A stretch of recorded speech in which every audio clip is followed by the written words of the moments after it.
بے مثل و بے مثال ہے، لا مثل لہو ولا مثال لہ، حضور کی مثل بھی کوئی نہیں اور مثال بھی ہے ہی کوئی نہیں۔ اللہ کریم نے محبوب جیسا دوسرا بنائے کوئی نہیں۔ سمجھنی ہے بات آپ نے؟ حضور میں شک کوئی نہیں پر ابو جہل نے شک کیا، نبی پاک میں شک کوئی نہیں پر ابو لہب نے شک کیا، حضور میں شک کوئی نہیں پر عتبہ عتیبہ شیبہ ان کا شک آخر تک نہیں گیا، حالانکہ حضور میں کوئی شک دور کرانے بھی آئے تو شک نہیں گیا، ایک دفعہ نہیں کئی دفعہ، درجنوں دفعہ، بیسیوں دفعہ۔ ایک ابو جہل کو لے لیں، دماغ میں شک تھا حالانکہ حضور میں کوئی شک نہیں۔ ایک دن آ کے کہنے لگا کہ بتائیے میری مٹھی میں کیا ہے؟ نبی پاک صلی اللہ تعالی علیہ وسلم نے فرمایا اگر میں نے بتا دیا، کہنے لگا اگر آپ نے بتا دیا تو میں کلمہ پڑھ لوں گا۔ حضور نے فرمایا میں نے بتا دینا ہے پر تو نے کوئی نہیں پڑھنا، میں بتا دینا ہے۔ کہ بتائیے تو حضور نے فرمایا چل سودا کر لیتے ہیں، اگر جو تیری مٹھی میں ہے وہی بتا دے پھر تیرا کیا خیال ہے؟ تو نبی پاک صلی اللہ تعالی علیہ وسلم نے کہا کیا بھئی ابو جہل کی مٹھی میں؟ تو اس کی مٹھی میں کنکر تھے، کنکروں نے کلمہ پڑھنا شروع کر دیا۔ جب کنکروں نے کلمہ پڑھا، پتھر تھے وہ، انہوں نے کلمہ پڑھا، ابو جہل نے وہ کنکر زمین پہ پھینکے کہنے لگا اوہو تیرا جادو تو پتھروں پہاڑوں پہ بھی چلتا ہے۔ اب جملہ کہنے لگا ہوں سمجھ لینا، ابو جہل گوشت کا آدمی تھا، کنکر پتھر تھے، پتھر کلمہ پڑھ گئے۔ گوشت کا آدمی تھا پر کلمہ، کیونکہ یہاں کیا تھا؟ شک، اس نے آگے نہیں بڑھنا۔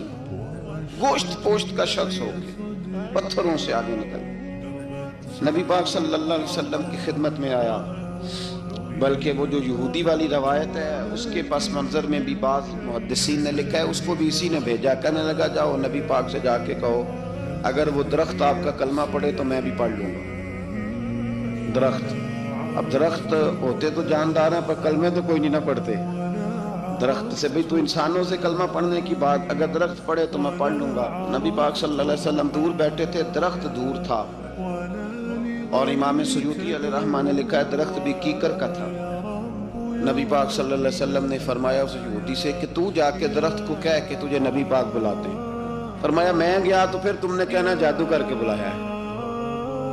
احتیاط بھی کی، ہر چیز آنکھوں کے سامنے رکھی، تو جا کے کہہ کہ تجھے بلاتے ہیں۔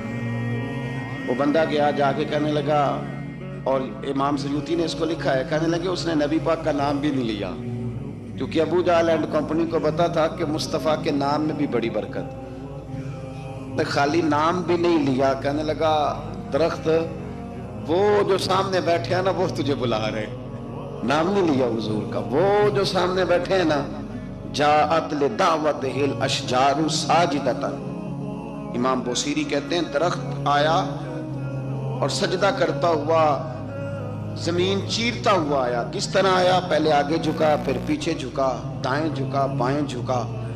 یہاں بھی لکھنے والوں نے لکھا ہے کہ وہ نہ درخت اپنی جڑیں اکھیڑ رہا تھا، جب چلنا تھا نا اس نے حضور کی طرف آنا تھا تو آگے دائیں بائیں ہوا، جڑیں اکھیڑ رہا تھا۔ لیکن ہمارے استاد جب ہمیں یہ روایت پڑھایا کرتے تھے تو کہتے تھے جڑیں نہیں اکھیڑ رہا تھا، جب اس نے سنا مجھے نبی پاک نے بلایا تو اسے وجد ہو گیا تھا، وہ جھومنے لگ گیا تھا، جھوم رہا تھا، حضور نے مجھے بلا لیا، جاءت لدعوتہ الاشجار ساجدۃ۔ تو درخت آیا، اس نے آ کے نبی پاک کو سجدہ کیا، لکڑی کا بنا ہوا درخت ہے، سجدہ کیا۔ سجدہ کرنے کے بعد درخت اٹھا اور اٹھ کے اس نے نبی پاک کا کلمہ پڑھا۔ وہ جس کو ابو جہل نے بھیجا تھا نا یہودی، وہ درخت کی حالت دیکھ کے کلمہ پڑھ گیا، وہ کلمہ پڑھ گیا، لیکن یہی بے ایمان کہنے لگا ہوئے ہوئے ان کا تو درختوں پہ بھی جادو چلتا ہے۔ لا ریب فیہ، شک قرآن پاک میں، لیکن اگر بندے کے دماغ میں ہو اس کا علاج ہے کوئی، ادھر ہی شک بیٹھ جائے۔ سادی مثال دیتا ہوں کہ سامنے دیوار صاف ہو لیکن گرد اگر آئینے پہ پڑی ہو، دیوار صاف کرنی چاہیے کہ اینک کا شیشہ صاف کرنا چاہیے؟ ساری زندگی لوگ دیوار صاف کرتے گزار دیتے، ساری زندگی تراش خراش کرتے گزار، اپنی مرضی کی پینٹنگ کرتے گزار دیتے ہیں، پر اپنی آنکھ کی پتلی صاف نہیں کرتے، آنکھ کی پتلی صاف نہیں کرتے۔ کسی نے حضرت رومی سے کہا تھا